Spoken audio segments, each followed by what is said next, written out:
name is Shamrat Dey. I am a student of class 11 science and I am in Beleghatta Deshbandhu High School, Maine. I am in this institution for about 6 years. And today in this video we are going to discuss about impact of social media on students. And today we have our friend Anindya Devna. Hello Anindya. Hey there, Sonas. How are you doing? I am fine, thank you.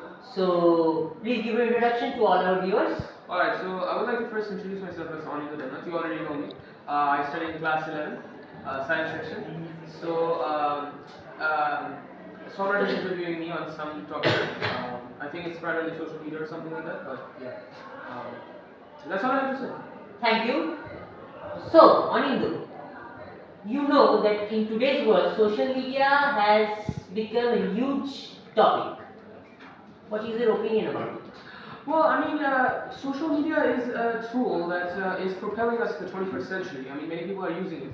Yes. It's connecting countries that are like 5,000 kilometers away, such as you have the US. A lot of people in the US basically are finding job opportunities, jobs that they couldn't do probably like even a century earlier. So it's kind of like fascinating to see this type of stuff, especially like it's very magnificent to see this type of progress. So I mean, I wouldn't really comment on that, but still, I mean, social media is a platform where people spread ideas, thinking, values, cultures, food recipes. I mean, my grandmother decided to post a recipe on her cooking on Facebook, but yeah, that's basically it. What I want to say. So, can you just please elaborate the benefits and faults of social media to all our viewers? Alright, I want to first start with benefits. There's a lot of benefits to social media. I mean, it influences other people to do certain stuff, honestly. But as I was saying, basically, there are a lot of job opportunities. I already said that probably. People make videos on stuff that they love, stuff that they enjoy, such as cooking videos. You got videos on like different types of sports, football. I mean, many people love football. I mean, who doesn't? Like, I love football. I'm a Cristiano Ronaldo fan, by the way. Anyways, so they like a lot of stuff in social media. You can post this type of stuff. You can post pictures and content and other stuff like that. So I believe that social media is very great in this aspect. However, I would like to go to the negative sides of social media that we're seeing. Since there's like no practical regulation on social media that much, such as on the internet, I would like to first start with social media has its own negatives, such as you got people doxing other people.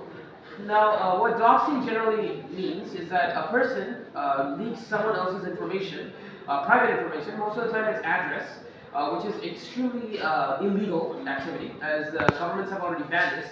Multiple governments, even the government of India has banned this. So that's one of the reasons. Another thing is that people have been blackmailed in certain stuff, especially inappropriate pictures that they're basically being taken. I mean, it could be real, it could be fake, but basically these are photoshopped most of the time. But yeah, they're basically blackmailing younger people, primarily minors. They're extorting them. If you don't exactly know what extorting means, it's basically where people dox other people, like I mentioned before. Then they use this as a blackmail. They take pictures out of them and they post it on the internet for money. You can already understand what this basically means. This is very criminal, and I hope that these people get arrested.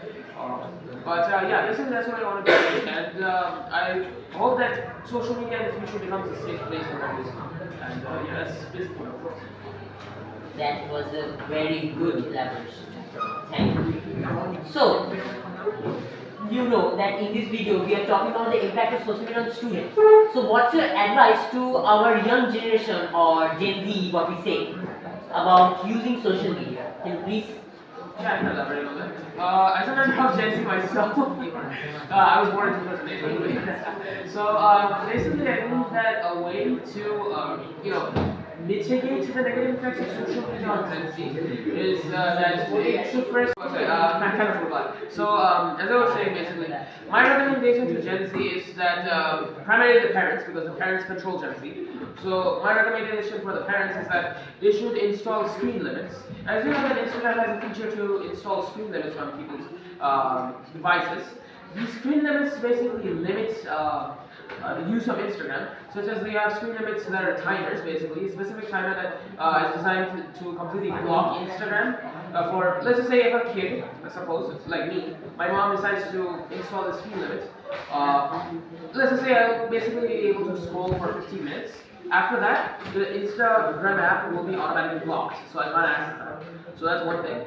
So I hope that these type of systems are also rolled out. Another thing is that they should parents should also make it tighter parenting that Asian parents do.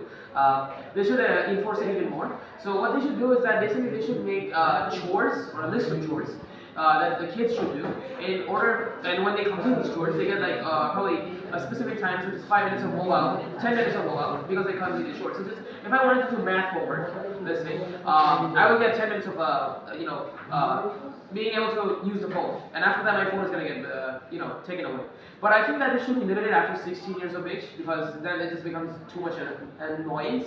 Because I feel like you have already developed a thinking of the world, and I think you can protect yourself.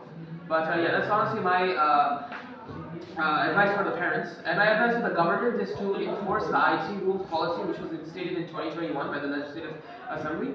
And I hope that it should be enforced. And I hope that DPDP, or the Digital Protection, Digital Privacy Act or something like that, I can't really recall the name. But it was an act that was established in 2023, which modified the IT Act of 2021.